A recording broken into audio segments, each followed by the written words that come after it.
Hey, hey, hey, hey. Happy Wednesday, y'all. How y'all doing today? For this is the day that the Lord has made.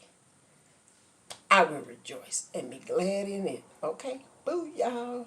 And you should be glad too that you have waken up with your life, health, and strength and the activities of your limbs. Yes, baby, because hey, Tuesday morning, I didn't think I was going to make it, y'all. I woke up, I was choking. Y'all, yeah, that dealing with post nasal drip, and for some reason, I guess at night or whatever, it all that stuff settled in my throat when I'm asleep, and when I woke up, she let me know she was there, and it was a painful ordeal too, y'all. Trying to get my breath, trying to get myself together. Yeah, it was pretty scary. But anyway, I thank the Lord I'm here today. Yep, here to see another day. Woke up this morning, got my breakfast, y'all, put my clothes on.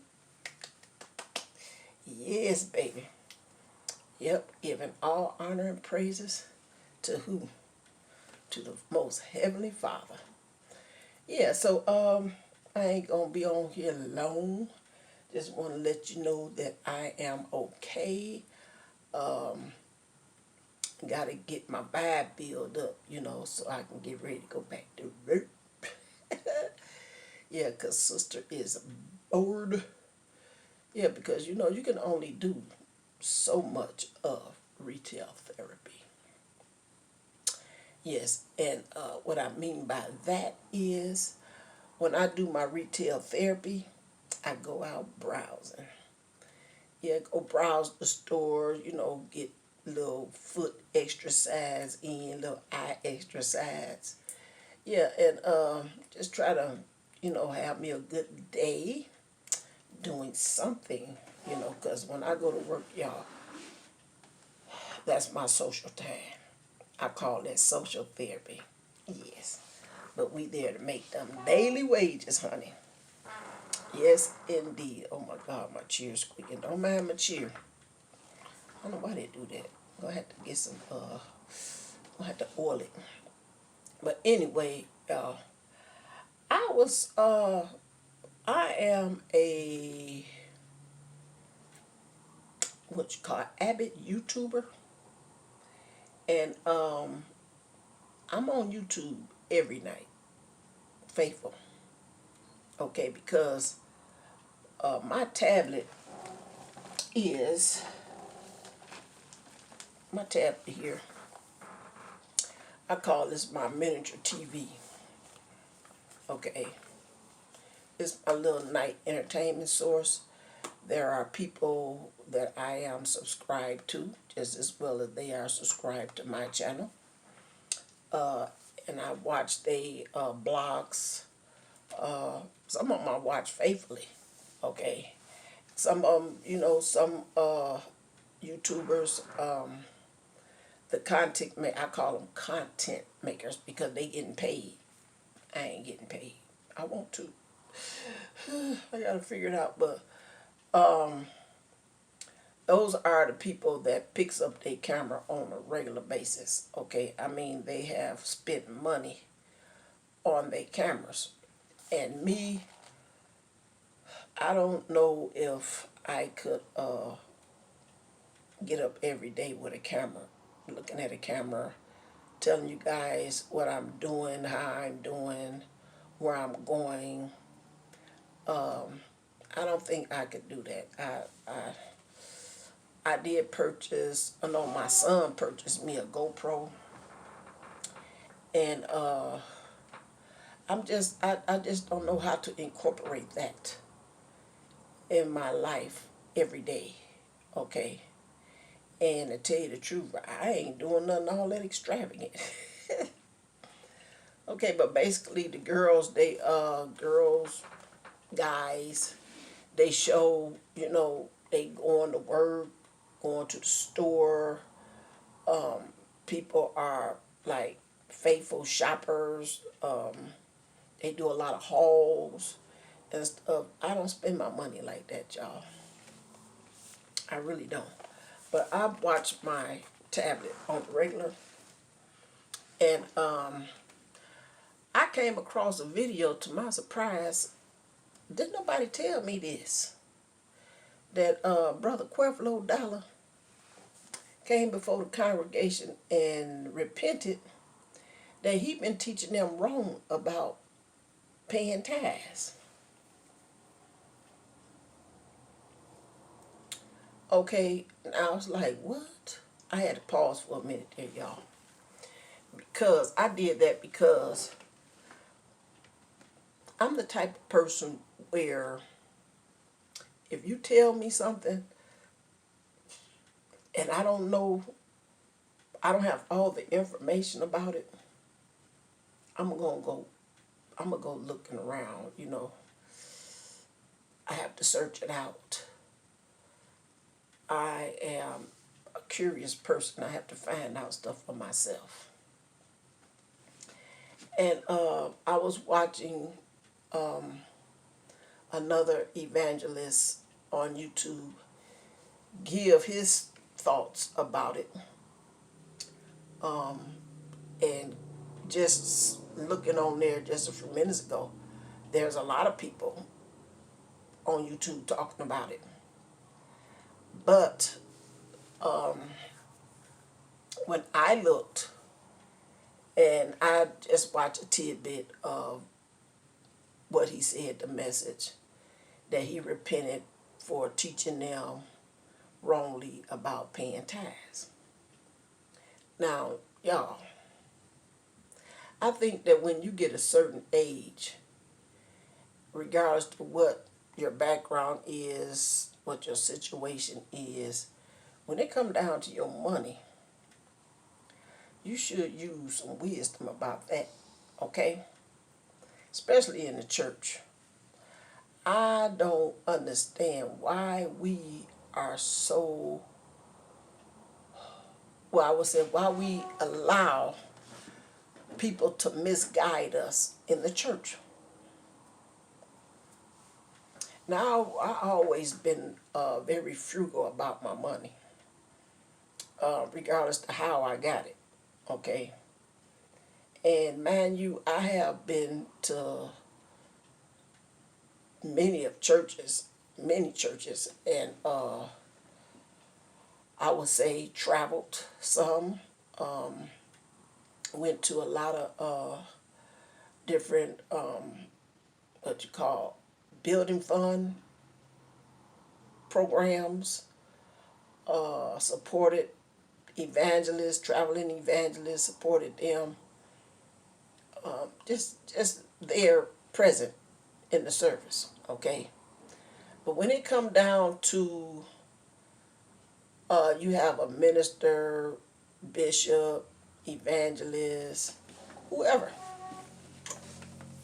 tell the church that in order for you to get blessed, you have to pay a certain amount of dollars. Okay, I've been in services where they're called a prayer line, and they have a $5 prayer line, they have a $10 prayer line, 50 all the way up to $100 prayer line. And yeah, they have it like that. And if you want a special blessing, get in this prayer line and pay this amount of money. And stuff like that raises red flags with me, y'all. It has from the beginning. Okay. And I was also in a service where, when I talk about them different payments of prayer lines, I was at a point in my life where I was kind of desperate. I was desperate. And I went to church and basically was going to see this out-of-town evangelist. And they were saying, you know, how good she was, and you know, the spirit is high, you know, and so we went running over there, and it was a good service. It was a good service, something to do at night. You know, you don't want to be sitting at home watching TV, so it was something to do at night. So we went to the service. It was pretty good up until the the payment line started, the prayer line. So I was kind of desperate. I was in a desperate situation, and I was like in a place where I needed something to happen. Okay, so I had $20 to my name, and my that was my husband gas money to get him to work for that week. Okay, and that's all the money we had between us was that $20. And they called a prayer line, $20 prayer line, and if you come, God gonna bless you with $500.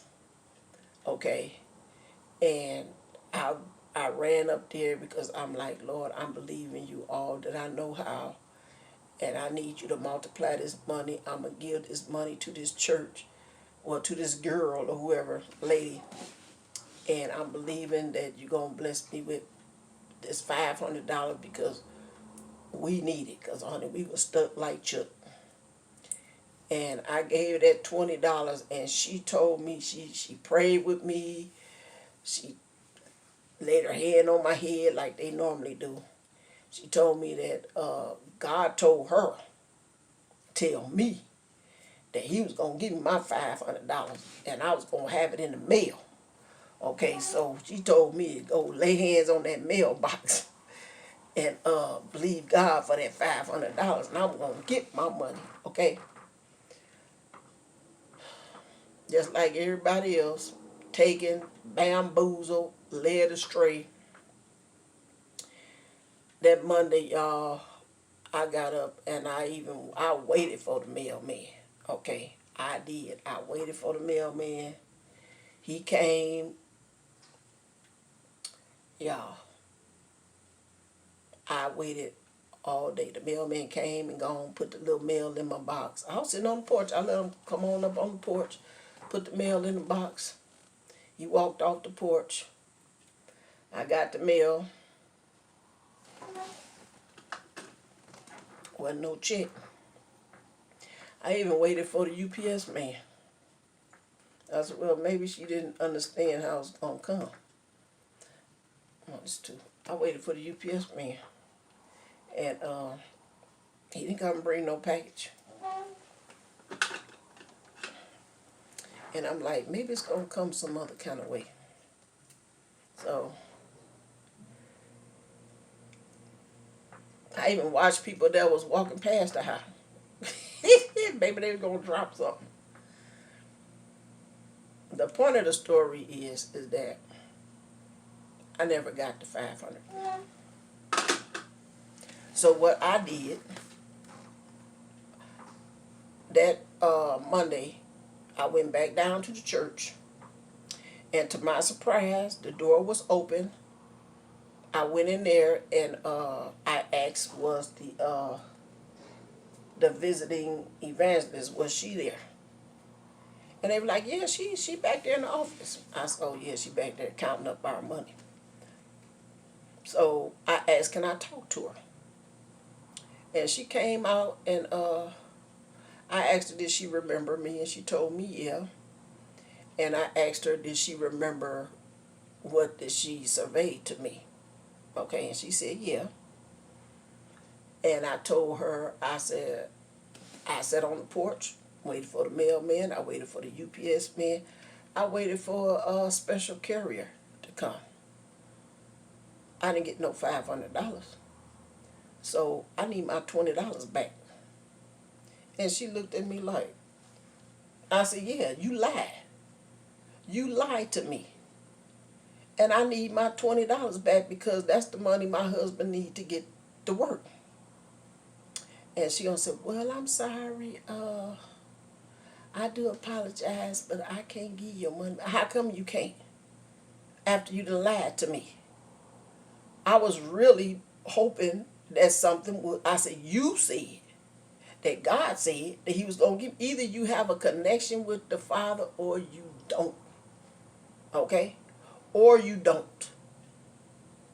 Okay? And then while I was talking with her, to our surprise, another couple came in. Okay? And they was requesting their money back. Okay? We wasn't satisfied. And I told her, I said, you know what? She was like, well, I can't give. I said, yes, you can. You can give it back. But because you that type of person, you're not going to give it back. But I told her, I said, I hope that $20 feeds you for many days. I said, and you need to stop lying to people because evidently you don't know God's voice. God didn't speak that to you. Because when God spoke to his people, honey, things happen. Okay, you won't have nobody coming back to you asking you for no refund. And I was hurt. I was really hurt, y'all. And from that day on, baby, I started watching people like a hawk. Honey, I pierced down in the very marrow of your bone, honey. When you get to talking about asking people for a special offering, come pay for a blessing. Honey, I started reading the Bible for myself. And I come to find out it don't work like that. The people that came to God seeking healings, seeking an answer, he didn't put no percentage on that. Telling people, oh, you give me $100, you give me $1,000, and I give you this blessing. God ain't in that type of business, honey. And you know what? I watched on YouTube where Creflo repented to the church that he had been teaching them wrongly about paying tithes. Now the what they use is they use Malachi 3:10. That's what they use to browbeat people with. Okay. They use that scripture where it talk about bring all your tithes and offerings in the storehouse and will a man rob God? They use that to browbeat people. And I'm telling y'all better wake up. You better wake up. Because you out there putting your money in these people's pockets. And they all laid back, juiced out. They living in 11 bedrooms, 10 bathroom mansions, riding in Rolls Royces, Mercedes, Humvees, got their private jets, and you riding around in a Honda Accord, or maybe a Dodge Aspen, barely getting it from point A to point B. You ain't making it to Z. And they living off your money. And your lights, you getting final notices on your bills, and they done took your money and stuck, baby, let me, no, honey, nope. And let me tell you this, they did you can go on there, it's all over YouTube, y'all, and it's unportioned, you can do the research yourself. They showed his Gulfstream jet. They showed his house, the mansion. He got chauffeurs. And it's not just him. He ain't the only one, y'all. He ain't the only one. And look at him. He don't look so well, do he? Okay. He ain't the only one. I'm going to name him. Yes, I am. I'm going to name him. Bishop Jakes.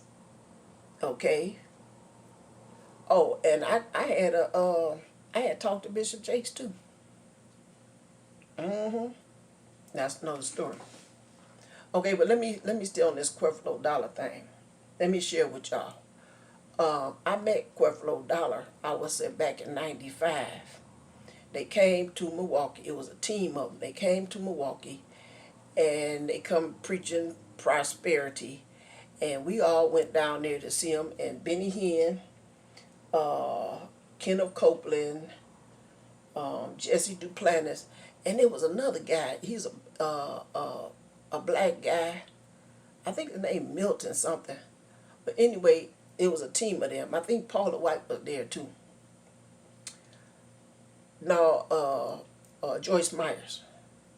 Okay, they was there, and they came. We went down there, and it was like an all-day thing where different ones will come out and preach. They give them like an hour or so to preach, and then they raise their offering, and then the next one come out and preach, and then they raise their offering. I'm like, good God Almighty! And they have them passing around envelopes and stuff. They were selling their books and tapes and things. They had a whole room dedicated for them to sell their books.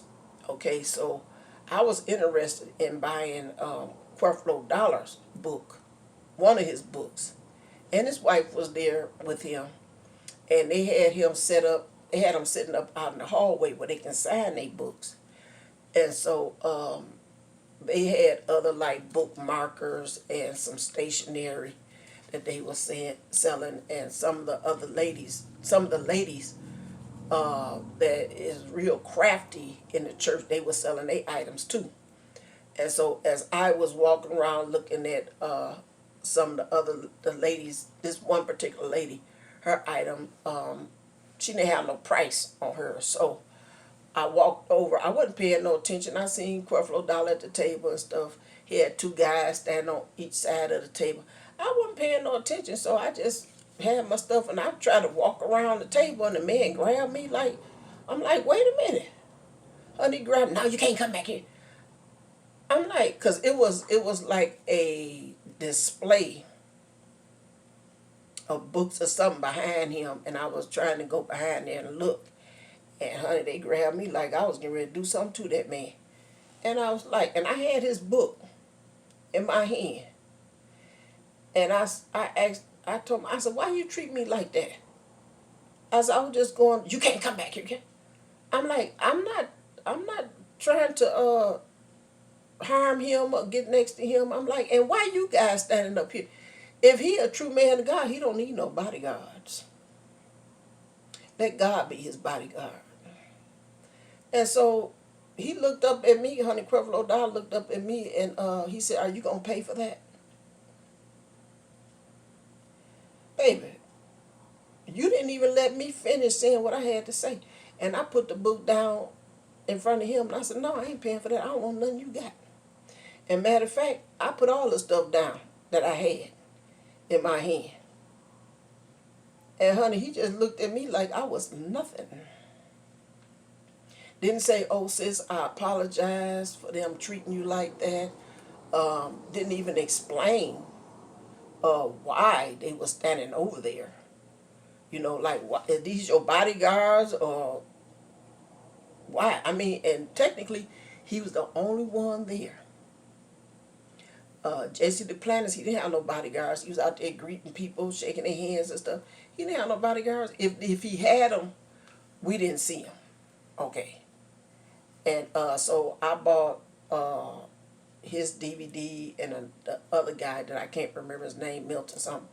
I bought his DVD, and I think I walked out there with just 2 or 3 DVDs, but that's it. But I was like, honey, that wasn't nothing but just a money scam. Oh, and Benny Hinn, he came out later on that night. Okay, he was there, and my girlfriend went to go see Benny Hinn, and I begged her not to, but she had a daughter that had cerebral palsy, and she was looking for an answer, y'all. She was so desperate, looking for an answer. She wanted her daughter to be healed. Okay, and so she was like, if I can just get to the front and he can lay hands on my daughter, I know he'd be healed. Just like the woman with the issue of blood, if I can just touch the hem of his garment, honey, she pressed. She took her daughter down there, and mind you, she got to deal with a wheelchair. deal with oxygen tank and this pump thing, and y'all, she went down there and she got in front, and she was so hurt because she said that he went past her to the other people and laid hands on them, and she said he acted like she wasn't even there. And also he waved his hand, and then so many people, oh, they fell back. And I told her, I said, that right there ought to let you know it was a scam. It's a scam. I said, we see it they make movies out of it, Leap of Faith. Okay? They make movies out of it. And I said, you had a genuine need. Okay? And when somebody's scamming, they ain't gonna come to the person that really have a need. They gonna go to the people that they paying to put these acts on. It's all an act. Okay? It's all an act. And it's been like that for years. And y'all, from that day on, she was tore up on the inside. She was tore up. Her daughter ended up passing away.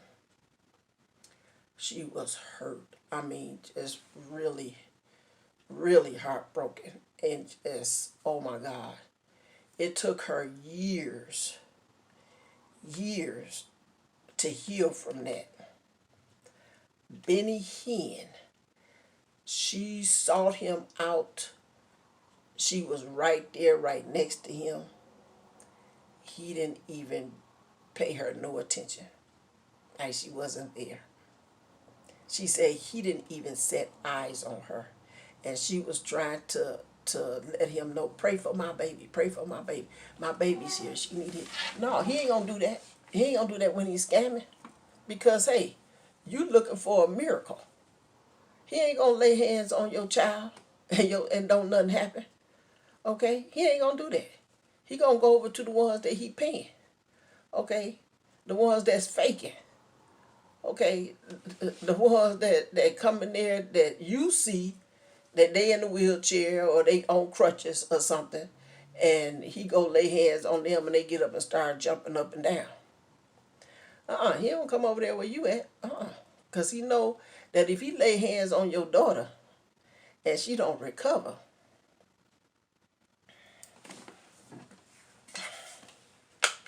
hey, I'm telling you. And see, you know what? Stuff like that raised my eyebrow. That raised my eyebrow. Because, you know what? I have always said that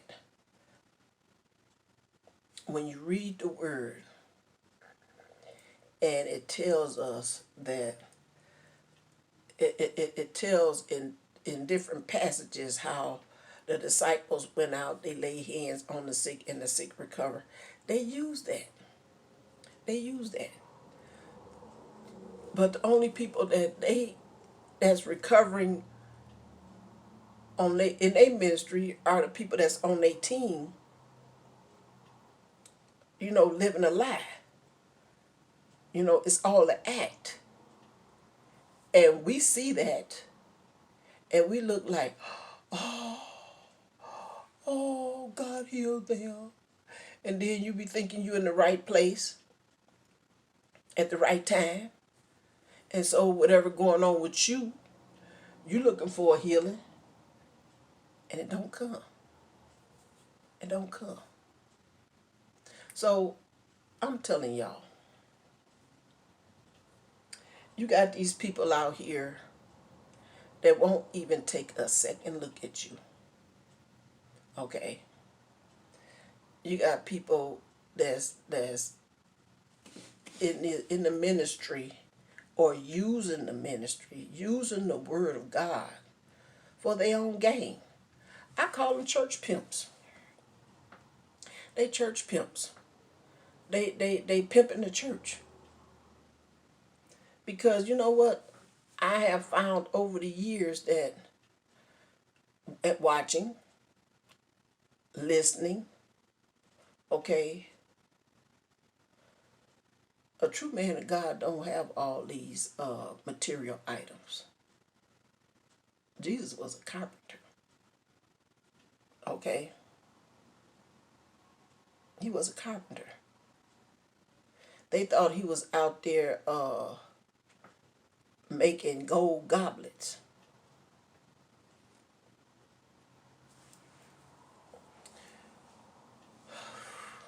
This is a very serious situation, y'all. And God's people get caught up in it. We get caught up in it because we're looking for that pot of gold. We're looking for that miracle. We're looking for an answer. We're looking for love. And we're looking all in the wrong places, y'all. When all we got to do is pick up our Bible and read it for ourselves. And then you will, if you study, when you read Malachi 3 and 10, when it's talking about bring your tithes and offerings to the storehouse, and will a man rob God? You know, okay, it said, let me go up here and let me read this. It started 8. Will a man rob God? Yet he have robbed me. But ye say within, have we robbed thee in tithes and offerings? Ye are cursed with a curse, for ye have robbed me, even this whole nation. Bring ye all your tithes into the storehouse, that they may be meat in my house, and prove me herein, saith the Lord of hosts, if I will not open the windows of heaven and pour out a blessing, that there shall not be room enough to receive. Okay, when you read that, don't just get stuck right there. Okay, go a little bit further. Find out where they was at when they said what they said. What was they doing? Okay, what was the people doing back then? It was something going on. Okay, and see, we get stuck right there because we're like, oh, am I robbing God? Am my tithes? Am I offering? It's not. It said bring it to the storehouse, that it can be meat. Okay, when you giving your tithes and offerings to a church, is the church active in the community? Okay, is the church active with the members of the church? Do the church meet the members' needs? Okay, do you have